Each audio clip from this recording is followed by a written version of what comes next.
মনে মনে ভাবছেন নিজের ভালো থাকবেন, অন্যের ভালো করবেন, দেশের ভালো করবেন, দশের ভালো করবেন। শিক্ষাগত যোগ্যতা আপনার কম কিংবা নাই থাকতে পারে। অনেকে দেখেছেন বড় বড় ফ্যাক্টরি, বড় বড় জায়গায় কাজ করছে আগেকার দিনে, টিপসই দিয়ে মাইনা নেয় 70,000, 80,000।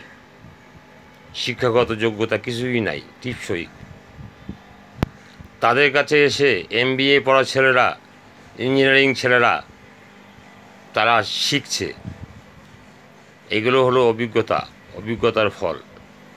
এই অভিজ্ঞতা দিয়েই উনি তৈরি হয়েছেন, প্রথম থেকে শুরু করেছেন, এখন সেই অভিজ্ঞতা হয়ে গেছে, অথচ টিপসই দিয়ে মাইনা নেয়। বড় বড় ইঞ্জিনিয়াররা এসে তার কাছে শেখে। এইগুলো হলো শেখার আগ্রহ এবং তার প্রাপ্তি, এটাকে মানতেই হবে।